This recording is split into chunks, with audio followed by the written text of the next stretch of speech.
RCF. 6h30, 9h, la matinale RCF. Il est 7h13, presque 7h14, on retrouve Eric Meuchler. Et Eric, ce matin, si j'ai bien compris, vous nous parlez foot. Forcément, Stéphanie, puisque c'est de saison et que la Coupe du Monde va éclipser à peu près tout autre sujet pendant un mois.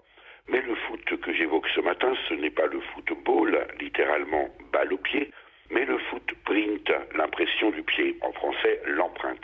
Les éditions Éco-Société ont en effet eu la bonne idée de rééditer en mars 2018 et dans une version augmentée l'excellent ouvrage des chercheurs à la très prestigieuse Université de la Colombie-Britannique à Vancouver, au Canada, William Rees et Matthias Wackernagel, justement intitulé « Notre empreinte écologique ». Et en quoi consiste ce concept d'empreinte écologique, Eric ? Inventé par les auteurs de ce livre en 1996, l'empreinte écologique désigne le poids réel de l'activité humaine sur la planète Terre. Partant du constat simple que les ressources de la planète ne sont pas infinies et qu'il faut à la nature un certain temps pour renouveler les stocks, William Rees et Matthias Wackernagel ont converti en hectares ce que consomme chaque habitant de la planète.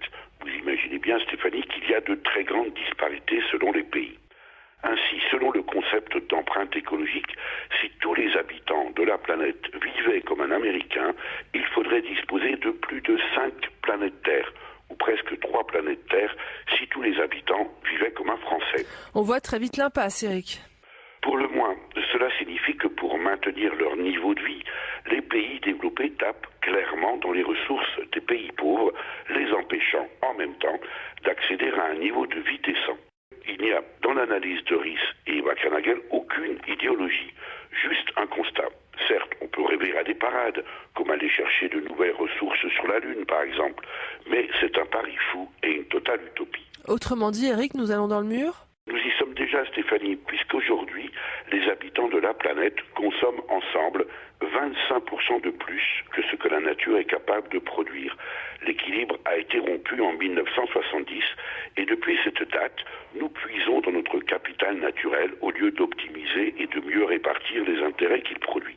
À cet égard, l'humanité serait bien inspirée d'instaurer très vite une coupe du monde de l'empreinte écologique si elle veut, dans les années à venir, continuer à vibrer aux exploits de ceux qui tapent dans le ballon, rond au demeurant, comme la Terre. Eh ben voilà, c'est dit. Merci beaucoup, Eric. Les références du livre sont à retrouver sur rcf.fr. On vous souhaite une belle journée.